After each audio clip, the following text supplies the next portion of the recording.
As discussions continue around the future of the government of national unity, both the ANC and the DA have expressed their commitment to the coalition despite trading accusations of violating the statement of intent. The ANC has called for a reset in coalition relations and has also pledged to re-engage all GNU partners. The party is set to meet with the DA this weekend to iron out some of their issues. This week saw members of the GNU throw words at each other in the various press conferences. Political analyst Dr Levy Ndou joins us now to give us his perspective. Dr. Ndou, always good to have you. So the ANC initiated another round of negotiations to resolve the budget impasse, but the DA and FF Plus, very interestingly, have yet to join. What does the absence from these talks suggest about the stability of the future of this current coalition arrangement? Good evening, Ntantla. Good evening to the viewers at home.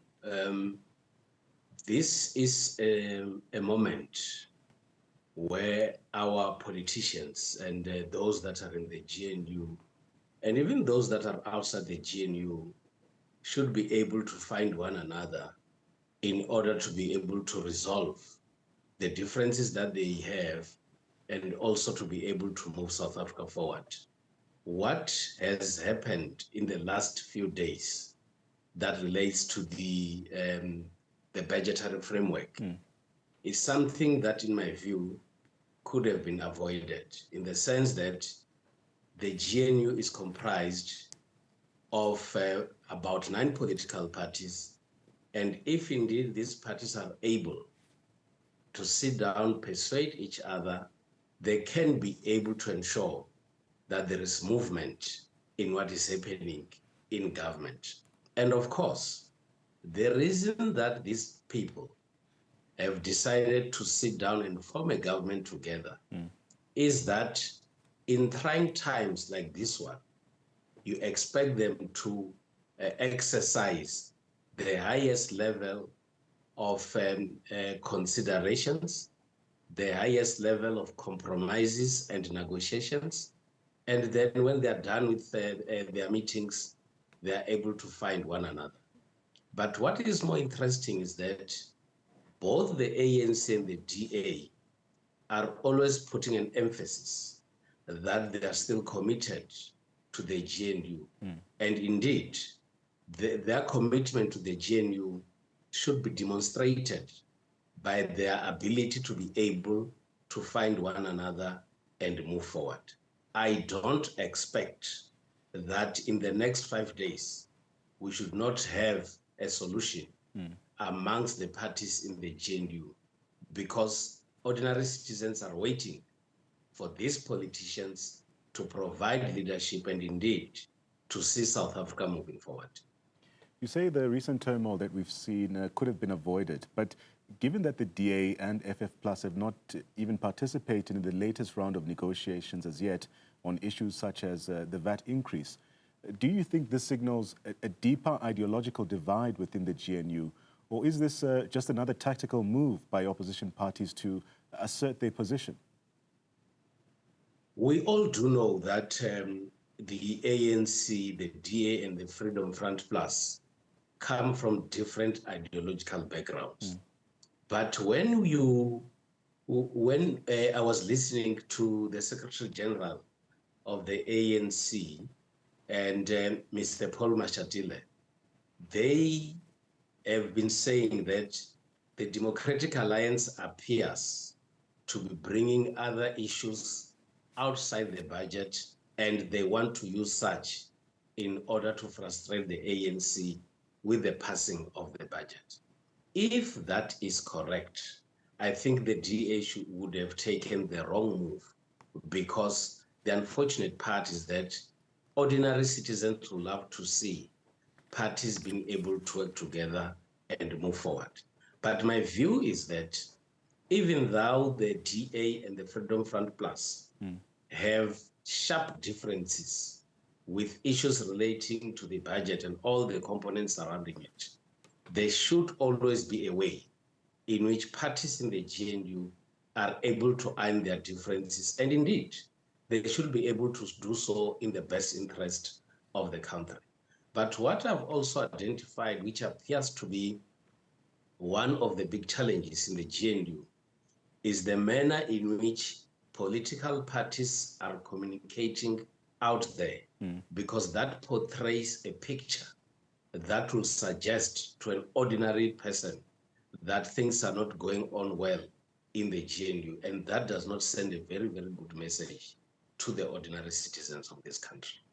We will get into some of those remarks, but before we do, and with the DA really opting out of these negotiations and the fiscal framework being at the center of this, what impact do you think this will have on the overall budget process? Could this delay the government's fiscal planning and implementation?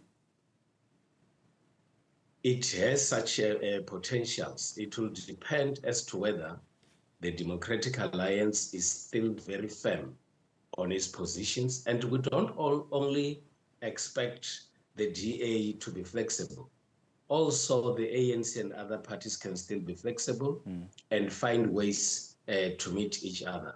But what, in my view, becomes very central is that because we know that there could be differences, and indeed that are quite sharp in the GNU, because it's a component of different political parties, what should happen, in my view, is that these parties should be able to close the doors, find compromises, find each other, and therefore be able to move forward. Because what is happening now with the passing of this budget does not put all the parties in a positive light.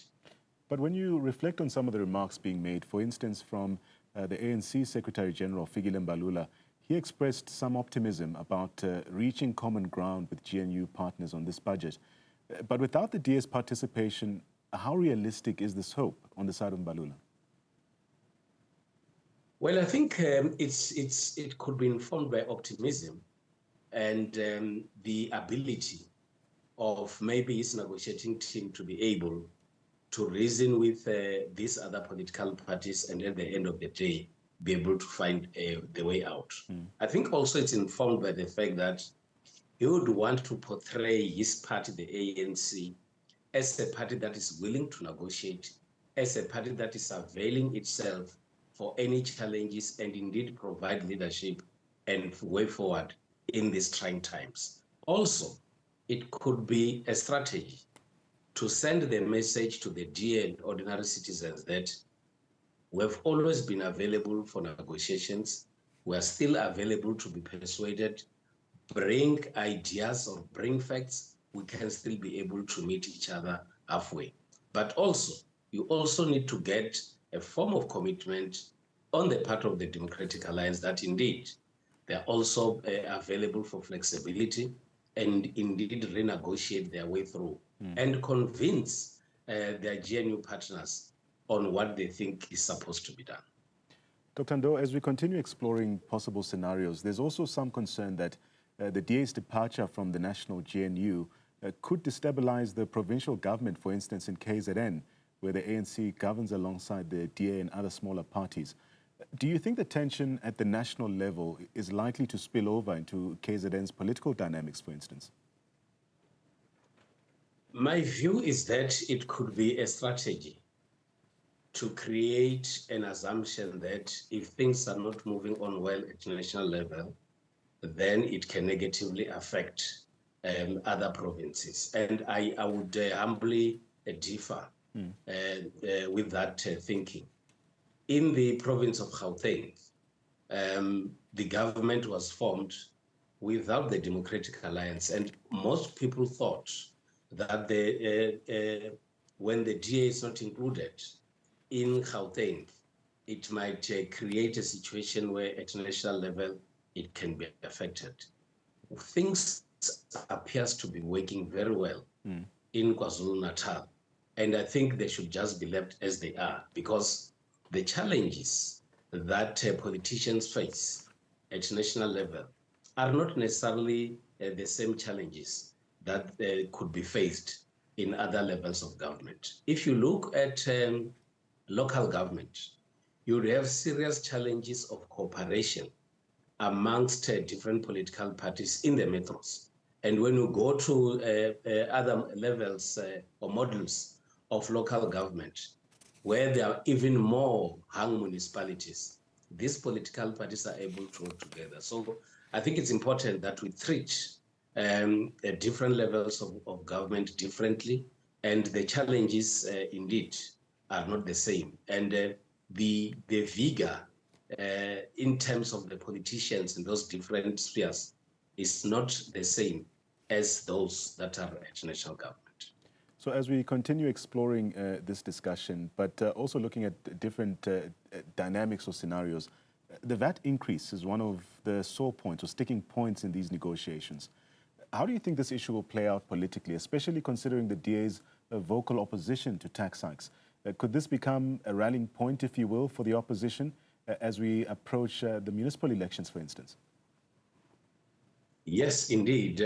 My sense is that this is one of the issues that would trigger the election campaigns for 2026, but it will also depend on how different political parties are going to respond to the negotiations that are going to take place in the next few days. But I think one thing that is quite important is that actually two, is that one, ordinary citizens now are becoming aware that when we talk about government funds, we talk about the contribution that must come from different sectors of society, and mainly including ordinary citizens that must participate in ensuring that there is money in the coffers.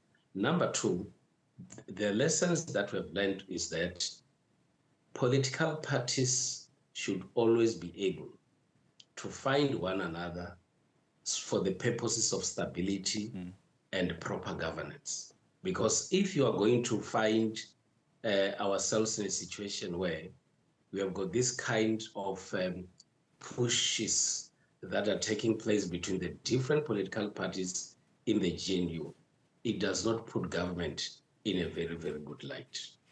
But given the growing tensions between the ANC and the DA over fiscal matters, for instance, Dr. Ndou, what do you think is the long-term impact, especially on South Africa's economic policy? Could this budget impasse lead to a realignment of political forces?